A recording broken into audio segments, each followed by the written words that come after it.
प्रिय विद्यार्थियों, सुप्रभात। बेटे आज हम हिंदी में ग्रामर का चैप्टर नंबर 22 जिसका नाम है मुहावरे और लोकोक्तियाँ, इस चैप्टर को आगे कंटिन्यू करेंगे। प्रीवियस 2 वीडियो में मैंने मुहावरे किए थे, आज हम शुरू करेंगे बेटे लोकोक्तियाँ।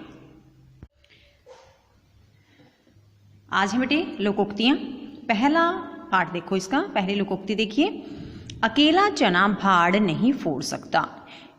लोकोक्ति क्या है कि अकेला चना भाड़ नहीं फोड़ सकता, यानी कि अकेला व्यक्ति कुछ नहीं कर सकता।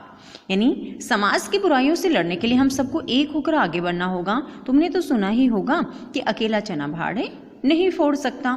अकेला चना भाड़ नहीं फोड़ सकता का अर्थ क्या होता है बेटे कि अकेला व्यक्ति कुछ नहीं कर सकता। यानी अगर हम समाज से बुराइयों को खत्म करना चाहते हैं तो इसके लिए सिर्फ एक व्यक्ति कुछ नहीं कर सकता, इसके लिए सबको मिलकर आगे बढ़ना होगा, क्योंकि यह सही है कि अकेला चना भाड़ नहीं फोड़ सकता। दूसरी देखिए, अब पछताए होत क्या जब चिड़िया चुग गई खेत। बेटे ये सारी लोकोक्तियां ऐसे जो प्रीवियस क्लासेस में हम कर चुके हैं। जैसे दूसरी लोकोक्ति है कि अब पछताए होत क्या जब चिड़िया चुग गई खेत, यानी कि अवसर निकलने पर पछताने का कोई फायदा नहीं होता। यानी जब समय निकल जाता है ना और फिर हम पछताते हैं, इसका कोई फायदा नहीं। यानी पूरे वर्ष तो तुम मौज मस्ती करते रहे, अब परीक्षा के दिन में घबरा रहे हो। अब पछताए होत क्या जब चिड़िया चुग गई खेत, यानी कि अगर हम मतलब पूरा साल मेहनत करते तो शायद हमें पछताना नहीं पड़ता, लेकिन अब पछताए होत क्या जब चिड़िया चुग गई खेत, क्योंकि अब तो परीक्षा के दिन आ चुके हैं, पूरा साल आप पढ़े नहीं, अब क्या कर लोगे। ठीक है, तो अगर समय निकल जाता है उसके बाद पछताने का कोई भी फायदा नहीं होता। तीसरी लोकोक्ति देखिए, अपने करने पार उतरने, यानी अपने कर्मों के अनुसार फल पाना। जैसे हम जो काम करेंगे उसके अनुसार ही तुम पार उतरेंगे ना। जो मेहनत करता है वह सफल होता है, क्योंकि अपने करने पार उतरने सबके ऊपर लागू होती है। यानी कि जैसा हम कर्म करेंगे उसी के अनुसार हमें फल मिलेगा, क्योंकि अगर हम मेहनत करेंगे तो हमें सफलता अवश्य मिलेगी। बात भी सही है, क्योंकि अपने करने पार उतरने सबके ऊपर लागू होती है। फोर्थ लोकोक्ति देखिए बेटे, अधजल गगरी छलकत जाए। अधजल यानी आधे जल की जो गगरी भरी हुई होती है ना, तो वह क्या होता है बेटे, छलकती हुई जाती है ना, पानी गिरता हुआ जाता है। इसका अर्थ होता है कि ओछा व्यक्ति ज्यादा दिखावा करता है। इसका अर्थ ये भी होता है बेटे कि अधूरा ज्ञान हानिकारक होता है। विज्ञान की परीक्षा क्या पास कर ली तुम तो स्वयं को डॉक्टर समझने लगे। सच ही है कि अधजल गगरी छलकत जाए। ऊंचा व्यक्ति ज्यादा दिखावा करता है ना, तो इसका अर्थ है, जैसे एग्जाम्पल यह कि तुमने विज्ञान की परीक्षा क्या पास कर ली, तुम तो अपने आप को डॉक्टर समझने लग गए। सच्ची कहा गया है कि अधजल गगरी छलकत जाए। नेक्स्ट देखिए बेटे, फिफ्थ, अपना हाथ जगन्नाथ। हमारा हाथ क्या है, जगन्नाथ यानी भगवान है। मतलब अगर हम परिश्रम करेंगे तो सफलता मिलेगी, परिश्रम में ही सफलता होती है। दूसरों की कृपा पर जिंदा रहने से तो अच्छा है कि परिश्रम करके खाओ, क्योंकि अपना हाथ जगन्नाथ।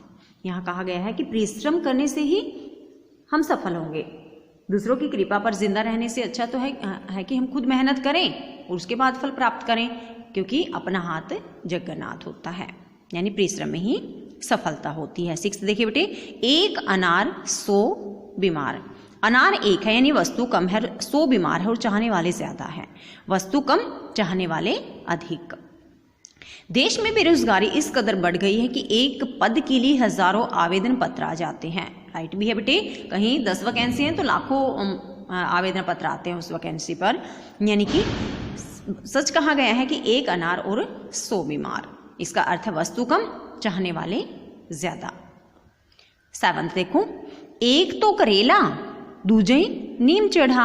यानी करेला कैसा होता है, कड़वा। नीम कैसा होता है, वो भी तो कड़वा होता है। कि एक तो करेला पहले ही कड़वा था, दूसरा किस पर चढ़ी उसकी बेल, नीम पर। यानी एक तो दोष था ही, उस पर दूसरा दोष भी लग जाना, क्योंकि करेला पहले कड़वा था ही, दूसरा उसने स्थान कौन सा प्राप्त किया, नीम का, यानी और भी ज्यादा कड़वा हो गया वो।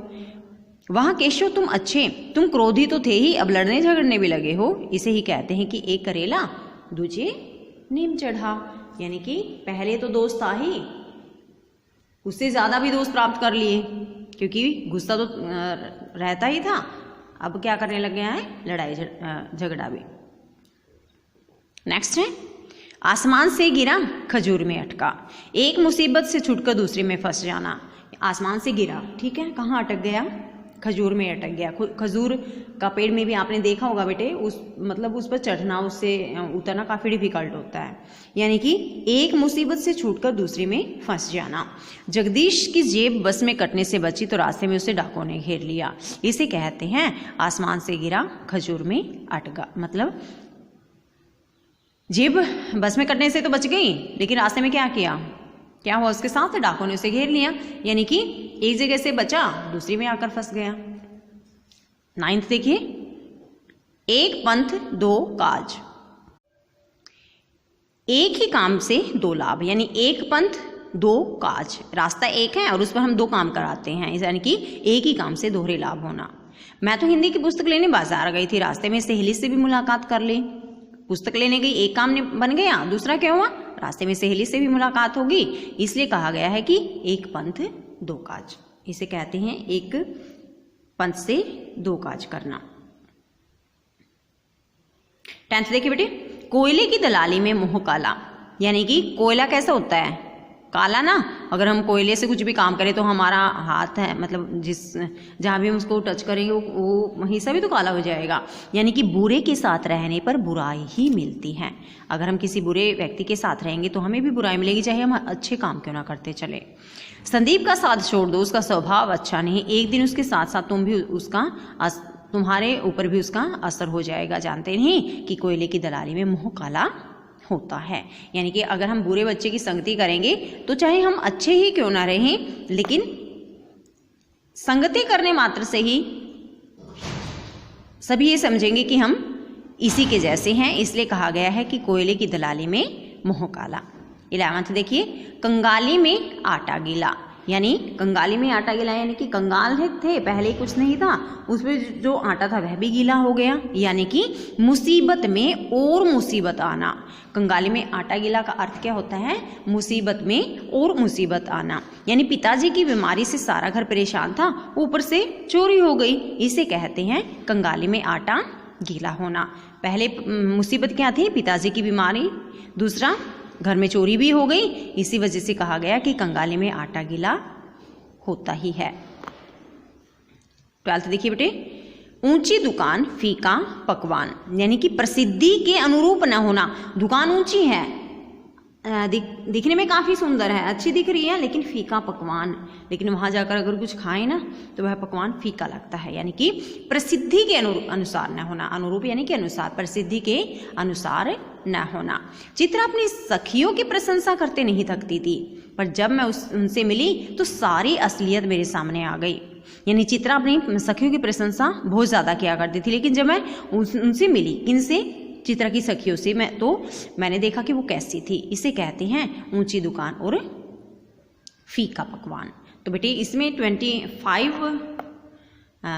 लोकोक्तियाँ हैं। आज हमने 1 to 12 की है। नेक्स्ट वीडियो में हम 13 to 25 करेंगे।